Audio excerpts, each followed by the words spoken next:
Buenas noches, bienvenidos a De Cursos, revista televisiva del Centro de Estudios Superiores Universitarios. En esta oportunidad vamos a realizar una lectura acerca de las elecciones subnacionales que concluyeron el domingo pasado con la realización de 4 segundas vueltas para elegir gobernadores. Y así se cerró un ciclo electoral que empezó el 18 de octubre con elecciones generales, con elección de autoridades del Ejecutivo y del Legislativo, y elecciones subnacionales mediante las cuales se conformaron gobiernos departamentales y gobiernos municipales. Es importante establecer la especificidad de cada elección y su relación.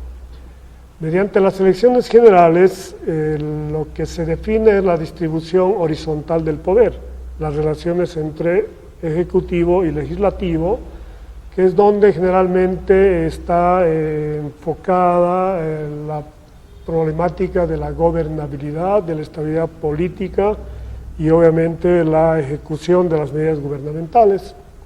Y en este caso se repitió un esquema vigente durante los 3 gobiernos presididos por Evo Morales, y es que el presidente, en este caso Luis Arce Catacora, dispone de mayoría parlamentaria, ¿no? Es decir, la bancada del MAS, la bancada mayoritaria, y por lo tanto es una distribución horizontal del poder que termina dándole poder de decisión al presidente del Estado plurinacional.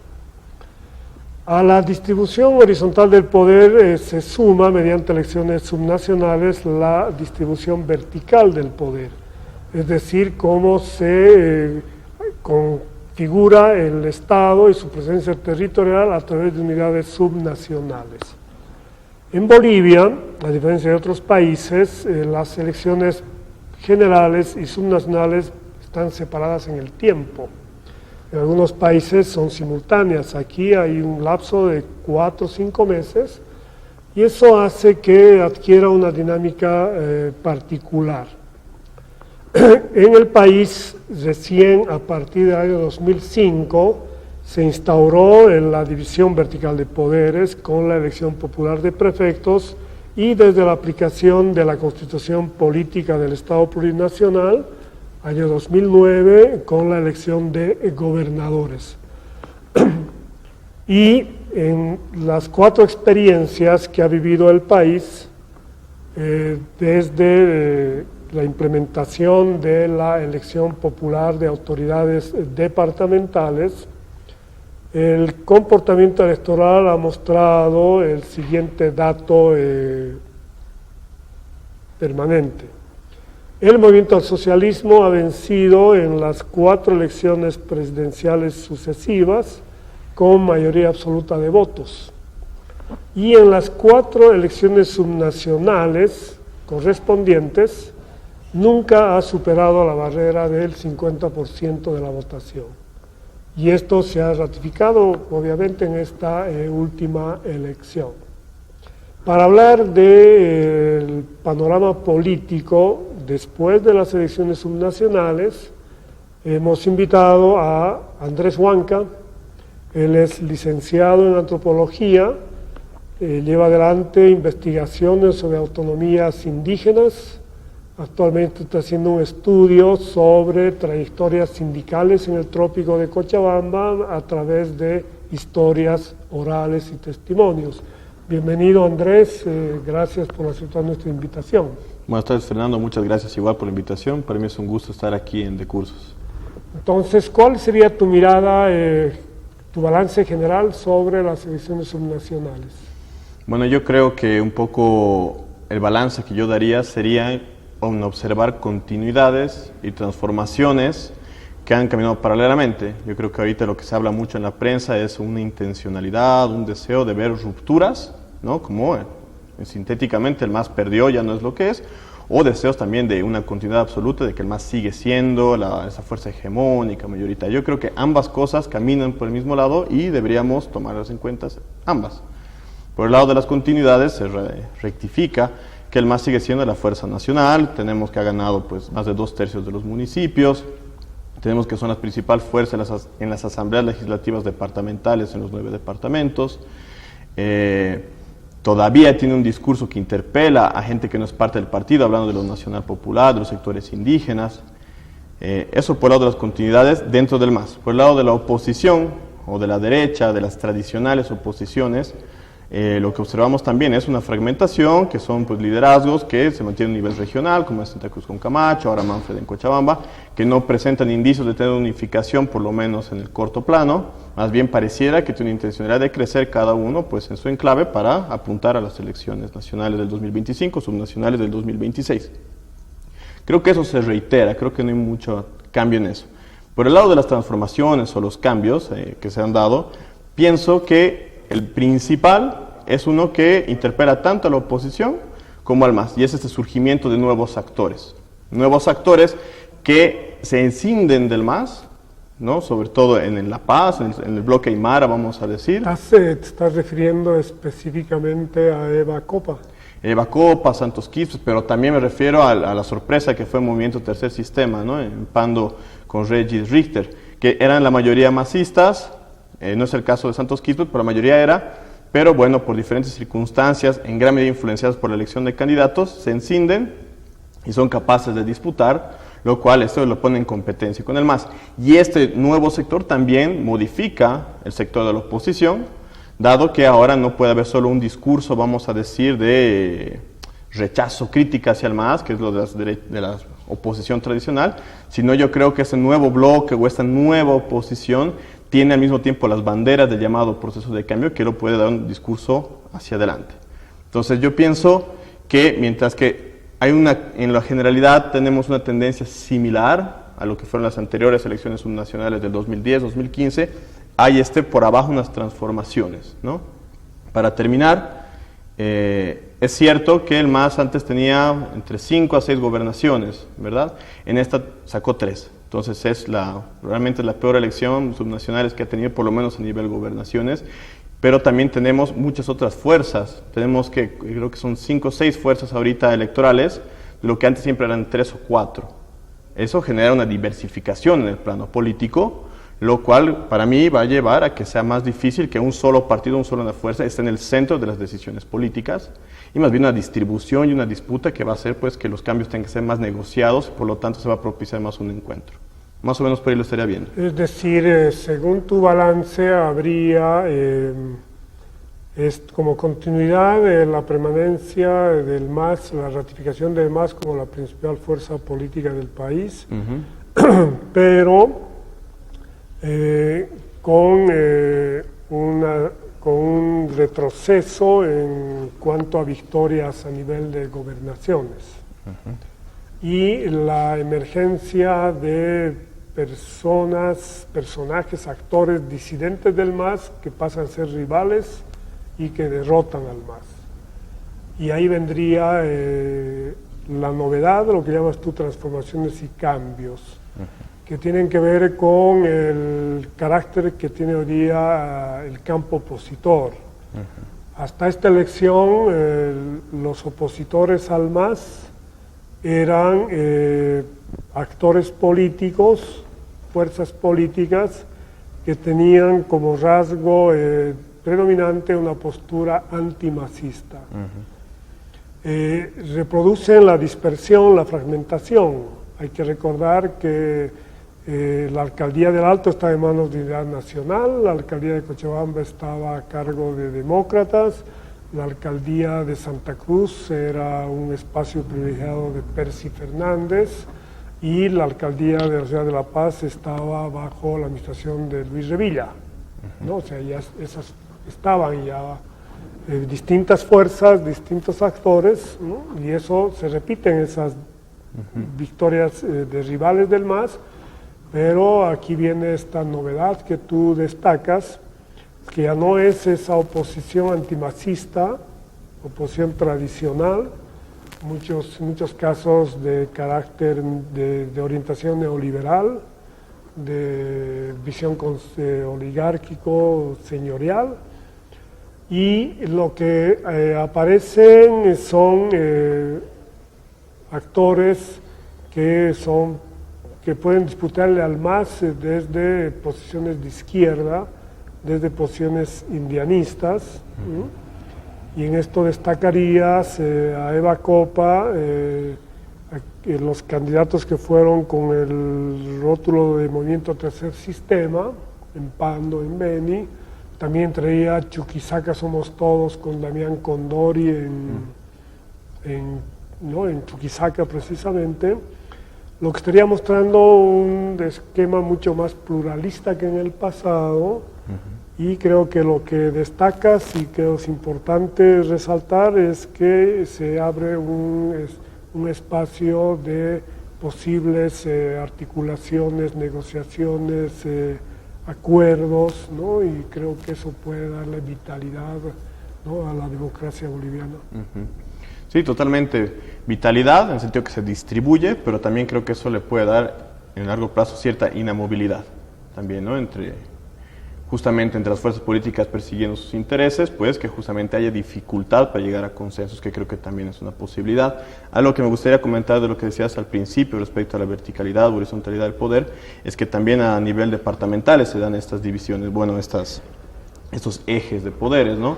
Justo hoy día leí en el periódico de que en Santa Cruz se da esta figura que me parece muy interesante, de que si bien Camacho llega pues campante pues a la gobernación, ahorita va a tener pues, ciertos problemas, vamos a decir, en la Asamblea Legislativa Departamental, dado que va a tener al MAS en equilibrio de fuerza con él, 11 asambleístas por cada uno. Queremos 11 y el MAS 11, pero tenemos 5 también asambleístas departamentales correspondientes a las naciones y pueblos indígenas de Santa Cruz, que ya han anunciado pues una cercanía con el MAS o una alianza, ¿no?, que van a estar encargados de fiscalizar sobre todo lo que va a ser la gobernación. Entonces ahí también tenemos al interior pues de que quizás es una nueva figura que después de estas elecciones subnacionales, que al interior de los departamentos tenemos también esta división entre un gobernador que han entrado ahora a partir de las segundas vueltas, pero abajo un poder hacia el MAS, ¿no? Reiterando el hecho de que el MAS, aunque no le ha ido tan bien, sigue teniendo pues un buen desempeño o una capacidad todavía de condicionar ciertas políticas. Un dato más que mencionaría también es que la principal fuerza de la Asamblea Legislativa Nacional, Comunidad Ciudadana, no tiene presencia a nivel de los subnacionales, lo cual yo creo que justamente intensifica este grado de fragmentación que al parecer es el resultado, es el saldo de toda la crisis política y del golpe de Estado del 2019, ¿no? Este ejemplo que das con el caso de Santa Cruz, gobernador, ¿no?, electo en primera vuelta, y una composición de la Asamblea Legislativa Departamental donde hay un equilibrio de representantes entre, creemos, el partido del gobernador electo y el MAS como fuerza opositora, y una bancada de representantes indígenas que va a modificar esa relación inicialmente a favor del MAS. Esto es muy importante. Este ejemplo expresa, se puede caracterizar ya en términos de teoría política como una figura de gobierno dividido. Gobierno dividido da cuenta de un esquema en el cual el Ejecutivo carece de mayoría parlamentaria. Eso vivió, por ejemplo, Evo Morales en su primera gestión de gobierno, y donde el Senado bajo control de la oposición tenía enorme capacidad de veto a las decisiones presidenciales. Este esquema de Santa Cruz también se va a repetir, se repite en por lo menos otros 4 departamentos, donde va a haber gobierno dividido, es decir, donde el gobernador no tiene mayoría de asambleístas, va a tener que negociar con la oposición, y creo que esa es una buena noticia porque va a obligar precisamente a la búsqueda de acuerdos, de puntos de convergencia en base a intereses comunes de carácter regional, y aunque también puede generar situaciones de ingobernabilidad, ¿no? Entonces creo que resaltar este esquema de gobierno dividido a nivel subnacional es importante porque estaría mostrando una nueva etapa ¿no? En la historia, en la política regional. Sí, totalmente. Yo creo que es un tanto paradójico, ¿no? Tenemos que la polarización que se dio en el 2019 tiene un resultado de que ambas fuerzas se encuentran ahora dependiendo una de la otra, ¿no? En las asambleas legislativas departamentales a nivel subnacional, por lo cual va a obligarlos un poquito a unificarse. Otro punto que creo que es interesante comentarlo es el hecho de que, como decía, se da esta transformación en lo que se llama lo nacional popular, bloque nacional popular, movimientos indígenas, campesinos, ¿no? De que ahora hay una disputa por quién realmente representa ¿no? El proceso de cambio, la plurinacionalidad, ¿no? Creo que se da esta ruptura en gran medida por ciertas responsabilidades que tuvo el MAS. Yo diría que uno es un factor, es un agotamiento en los rostros, un agotamiento hecho por el tiempo que está en el gobierno, pero al mismo tiempo por ciertas decisiones equivocadas con las elecciones de candidatos, ciertas conductas políticas. Yo siempre me parece importante resaltar de que se dio este factor en La Paz y en Cochabamba, sobre todo, de los autoconvocados, que era en gran medida la base del MAS, movilizada por su propia cuenta, haciendo propias estructuras organizativas, pero que el MAS, en vez de metabolizarlo, terminó un poco intentando diluirlo o alejándolo de plano, ¿no? Esto en gran medida porque el MAS buscaba rearticularse en su forma previa a la crisis y en vez de sostenerse en lo que hizo fue más bien perder a mucha gente y no ser lo que era una fuerza mucho más vital, mucho más enérgica, ¿no? Desperdiciando en gran medida, creo, nuevos liderazgos, nuevas figuras, que esos sectores son los que ahora buscan ser o otras alternativas para disputar, ¿no? Pero como tú decías, yo no creo que sea una frontera tan tajante como con los gobiernos o los políticos neoliberales, ¿no? Sino hay encuentros, hay desencuentros. Por ejemplo, veía que las Bartolinas Isas siempre resaltan que tanto Eva Copa como con otros sectores, pues también son parte o también son aliados, a pesar de que sean de otras fuerzas políticas ahora. Mientras hay sectores que buscan acrecentar la ruptura. Entonces yo creo que este bloque es donde se van a dar las confluencias y nuevas propuestas, y el MAS habrá que ver si es que logra recuperar su lugar. Pero para eso creo que yo tiene que mostrar un nuevo rostro. Y no me refiero a una persona, me refiero a un proyecto, un nuevo discurso, porque de lo contrario, pues yo creo que le tienen la ventaja a las otras fuerzas políticas de que no tienen pues todos estos años que cargar, ¿no? Toda esta maleta de política. El ejemplo que das acerca de los autoconvocados, en Cochabamba claramente estamos hablando de organizaciones gestadas en la zona sur y también en La Paz, en el Alto en particular, que fue una acción colectiva de resistencia al gobierno de Áñez, ¿no? A partir precisamente de dinámicas propias. Y esta relación que destacas, conflictiva, que el MAS establece con los autoconvocados y termina excluyéndolos, no incorporándolos, creo que plantea un tema crucial que debemos considerarlo como un desafío investigativo. Y es, ¿qué está pasando con la lógica de representación política en Bolivia?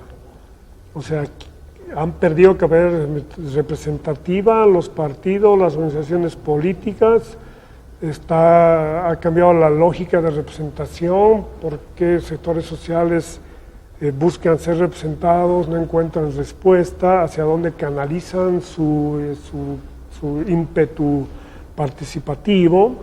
Creo que están ocurriendo muchas mutaciones en la representación política y creo que eso queda como una tarea pendiente de investigación, ¿no? Porque a veces hablamos a partir del supuesto de que esas siglas son instituciones.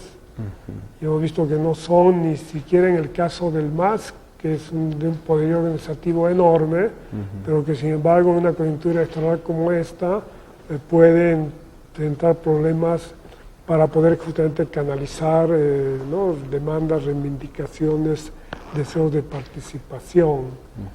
Y eso es muy importante. Tú eres un joven investigador. ¿Cómo perciben ustedes estos cambios que han habido en la concepción de la democracia, de la participación, de la inclusión? Bueno, yo creo que a nivel nacional, o sea, con respecto a candidaturas de presidente, vicepresidente, discursos macros como qué reivindica cada fuerza política, no hay una crisis de representación. Creo que hay una claridad, usualmente una claridad entre qué proyecto apoyo yo, dependiendo del lugar al que vengo, la clase o mi formación, ¿no? El problema está en el momento en que yo decido participar. Creo que ahí es la crisis, y lo que pasó después del golpe de Estado es que interpeló a mucha gente a involucrarse y a participar en la política. Y en esa medida, hablando del bloque popular, lo que pasó es que no se hallaron los espacios. Yo observo eso en el MAS, ¿no? Como daba en el ejemplo, de que los sectores populares tienen una demanda constante de acceder a espacios de poder para influenciar y para representar a sus sectores, pero justamente eso que fue, vamos a decir, un logro del proceso de cambio, de dar esos espacios en el Estado, en el ente público, de que esos sectores puedan ascender, se ha vuelto una especie de disputa, creo yo, entre el mismo bloque popular, de un sector que protege su lugar en esa estructura y otro que busca competir. En ese sentido, ahí lo que hace eso es que para mí se enquista, pierde dinámica, pierde fluidez, una fuerza política que debe ser representativa y debe integrar. Se vuelve rígida, se vuelve dura y deja de integrar y deja pues, también de ser interpelada por estas nuevas generaciones y discursos, por lo cual esta gente va a buscar otras alternativas, es decir, ya sean suyas o en otras fuerzas políticas. Eso ya hablando del bloque popular, ¿no? Yo creo que la clase media tiene un poquito el mismo problema, pero bueno, responde a otras dinámicas, quizás por no tener un sector a quien representar, ¿no? Que es otro desafío. Bueno, creo que esos son precisamente temas que deben ser abordados de las ciencias sociales, tiene que ser motivo de investigación para poder entender a cabalidad cuál es el decurso del proceso político. Agradezco tu presencia en Decursos, espero que podamos seguir conversando en otra oportunidad y a ustedes gracias por la atención y están invitados para una nueva sesión de Decursos, revista televisiva del Centro de Estudios Superiores Universitarios de nuestra Universidad Mayor de San Simón. Gracias por su atención y buenas noches.